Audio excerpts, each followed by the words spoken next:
Somehow, despite Valve sticking to the first generation Steam Deck nearly 3 years later, the Steam Deck just keeps getting better and better. Recently, Valve released a new special edition Steam Deck, White Limited Edition. Last year we got not only a special edition translucent Steam Deck, but we got some pretty sizable upgrades to the Steam Deck gaming experience overall. An OLED panel with HDR support up to 90Hz, a larger battery, and Wi-Fi 6 were at the forefront of those upgraded hardware features. This year, we get those same great specs, but with a Valve official white shell. As Valve continues down the path of the first generation Steam Deck, with an almost certainty that a second generation Steam Deck is in Valve's future, I actually think now is a better time than ever to pick up a Steam Deck. The white Steam Deck looks like a device mock-up, but in real life. It's a great looking device, even despite its stark contrast against the OLED panel. It feels like a display piece. The way the shell pops so much more now, I actually think really shows the care and attention to detail that Valve put into the Steam Deck in general. The way the touchpads are slightly raised, the D-pad and the ABXY being positioned ever so slightly to almost falling off the edge of the device, and the contours of the handles for just an absolutely fantastic ergonomic experience. The gray buttons on the white shell give the device a nice contrast, but don't call too much attention to them.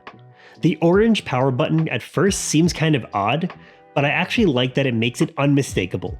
This is Valve's Steam Deck. This special edition Steam Deck unfortunately can't be purchased anymore directly from Valve, it's all sold out.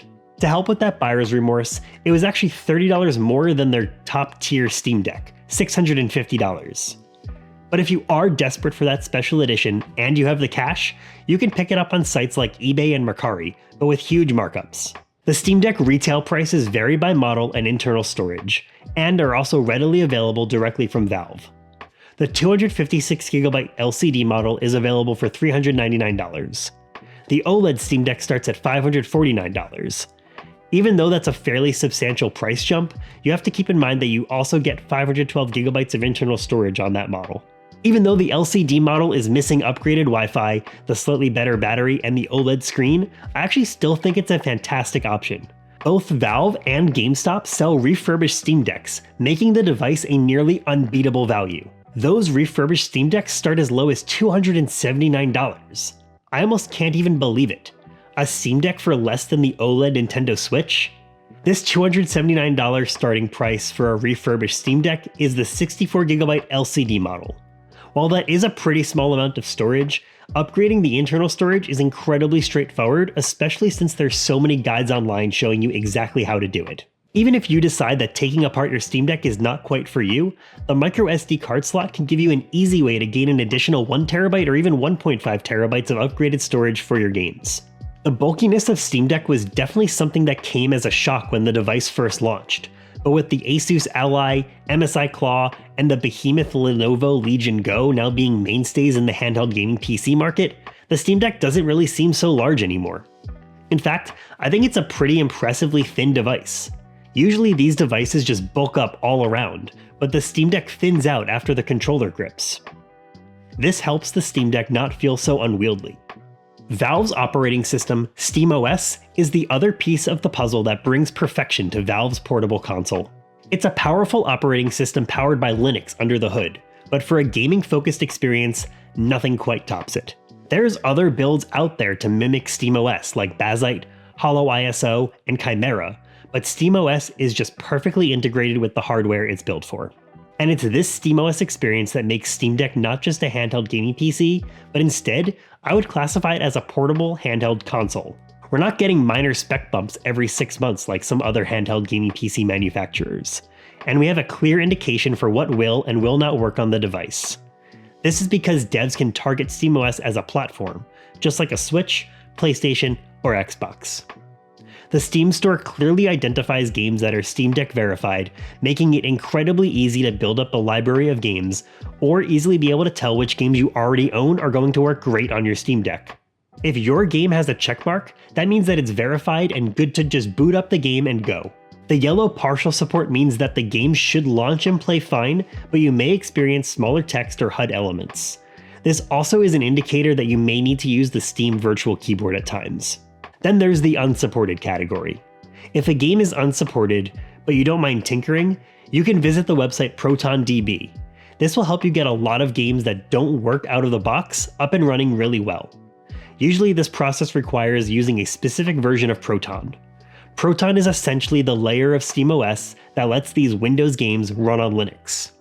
Sometimes there's additional steps or files to mod for the game to run, but ProtonDB is another way to get a huge list of games that Steam doesn't officially recognize as supported as up and running, but you can. With ProtonDB, you can type in the name of a game that's unsupported according to Steam, and you can get additional steps that may help the game get up and running even better.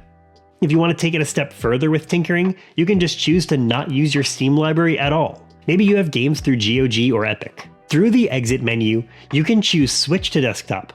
The desktop mode is just simply a Linux desktop, meaning you can literally do anything. But for more game launchers, I use Heroic Launcher. It's like an all-in-one launcher for Epic, GOG, and Amazon games, and makes it super easy to not only get games from those launchers installed, but to even seamlessly have them show up in your Steam library. There are definitely some exceptions to consider though, like my No Man's Sky install. I have the game through GOG, and it works perfectly when I launch it, but online play isn't compatible, which is a huge bummer. On the other hand, you can even get some games with anti-cheat running perfectly fine, like Fall Guys.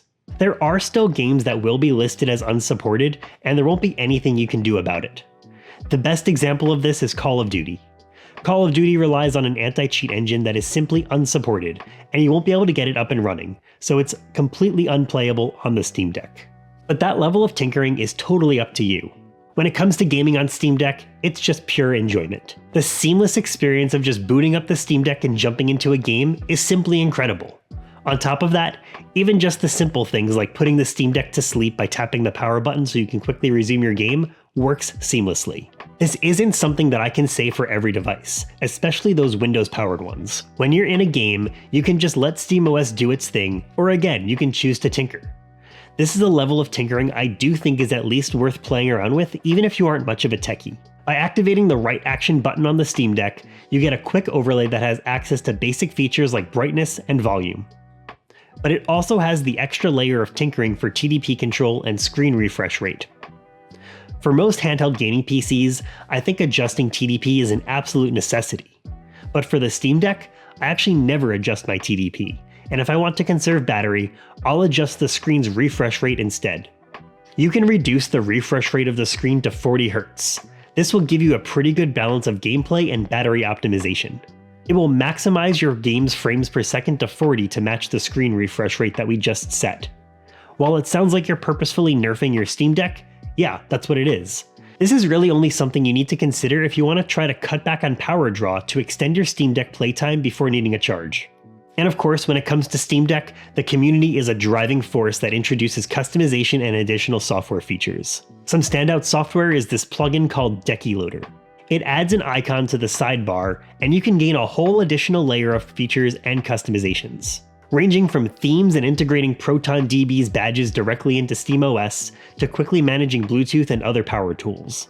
There's plugins that will enhance desktop apps like Discord, and plugins that integrate sites like Time to Beat right into the SteamOS experience. And there's a whole community of plugins available where I'm sure you'll find great stuff to make the Steam Deck feel like your own. And of course, Steam Deck is not just a PC game player. It's an emulation powerhouse. EmuDeck is still my preferred way to get emulation up and running on Steam Deck. The setup is fairly straightforward, although I do feel like sometimes the UX is a little bit convoluted, but that's only because EmuDeck can really do a ton of stuff right out of the box. Either way, there are some great guides out there to help you get started on EmuDeck, like this one from Retro Game Core. When you do get emulation up and running, while you should still temper your expectations, the results are still astonishing. You can get PS3 games up and running and even Xbox 360, and anything below that is going to perform great. You can upscale a lot of games from the PlayStation 2 and GameCube generation, and of course anything below that is going to perform fantastic. It also helps that Steam Deck has a best-in-class D-pad, which really does make a great pairing with retro games. I find that even though EmuDeck has a feature that will get each of your individual ROMs to show up directly in your Steam library, I prefer to launch Emulation Station directly from the Steam library and make that my emulation gaming home base.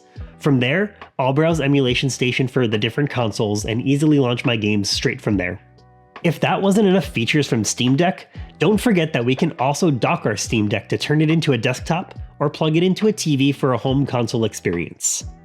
I don't want to oversell this. You won't suddenly be able to play your games in 4K, but if you don't mind setting the output to 1080p, you can still get some pretty great performance from a docked Steam Deck.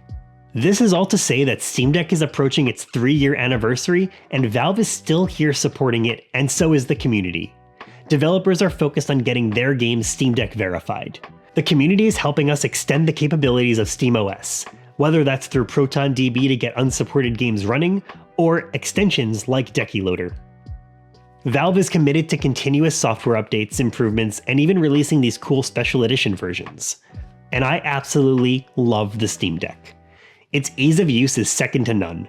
The integration of software and hardware is unmatched, and all of that results in a console-level experience.